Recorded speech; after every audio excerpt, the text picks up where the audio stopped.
Hello friends, ഞാൻ നിങ്ങളുടെ സ്വന്തം അമ്മുക്കുട്ടി. അപ്പോൾ വേറെ ഒന്നുമല്ല കേട്ടോ. അപ്പോൾ വൈകുന്നേരം 4 മണി പലഹാരമായിട്ട് മടത്തിൽ തവണ ഉണ്ടാക്കുന്നത് എന്താണെന്ന് വെച്ചാൽ ചക്ക ഇഡലിയാണ്.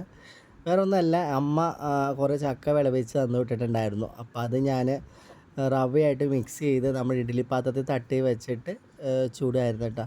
അപ്പോൾ കുറച്ച് ഞാൻ ഇഡ്ഡലി പാത്രത്തിൽ തട്ടിയിൽ വെച്ചു. അത് കഴിഞ്ഞ് ഞങ്ങളുടെ വീടിൻ്റെ പുറവശത്ത് ഇടനില ഇരിപ്പുണ്ടായിരുന്നു. അത് കുറച്ച് പറിച്ചുകൊണ്ട് വന്ന് അതിലും ചുറ്റി വെച്ചു കേട്ടോ. പണ്ടേ എനിക്ക് ഈ റവ വച്ചിട്ടുണ്ടാക്കുന്ന ചക്കയുടെ ഭയങ്കര ഇഷ്ടമാണ്. അത് ഇടനിലയിൽ ഇടുന്നതും ഭയങ്കര ഇഷ്ടമാണ് കേട്ടോ. അപ്പോൾ വൈകുന്നേരം ഞങ്ങളൊരു ഇന്നത്തെ മഠത്തിലൊരു വെറൈറ്റി ആയിക്കോട്ടെ എന്ന് വെച്ചുകൊണ്ട് ആവിയിൽ പുഴുങ്ങി നമുക്ക് കഴിക്കാമെന്ന് ഓർത്തുകൊണ്ട് എടുത്തുകൊണ്ട് വന്നതാണ്. അപ്പോൾ പിന്നെ ദേവും ഉണ്ടായിരുന്നു, മരിയ ഉണ്ടായിരുന്നു, മിഥുനും ഉണ്ടായിരുന്നു, പിന്നെ തങ്കമ്മയുണ്ട്. തങ്കമ്മ വാഷ്റൂമിലാണ്.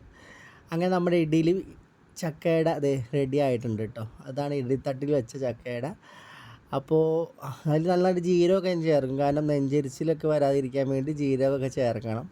തേങ്ങ ജീരകമൊക്കെ ചേർത്തുണ്ടാക്കിയതാണ് കേട്ടോ. അങ്ങനെ നമ്മുടെ ചക്ക ഇഡലി, ചക്ക അട ഇഡലി റെഡി ആയിട്ടുണ്ട്.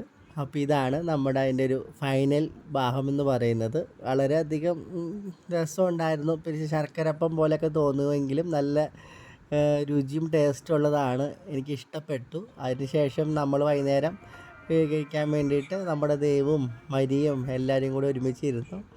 അപ്പോൾ ഇത് ഇങ്ങനെ ചെയ്ത് കഴിച്ചിട്ടുണ്ടെങ്കിൽ കമൻറ്റ് ചെയ്യണം കേട്ടോ. അപ്പോൾ എനിക്ക് ഭയങ്കര ഇഷ്ടമായി. നിങ്ങൾക്ക് ഇഷ്ടമായോ?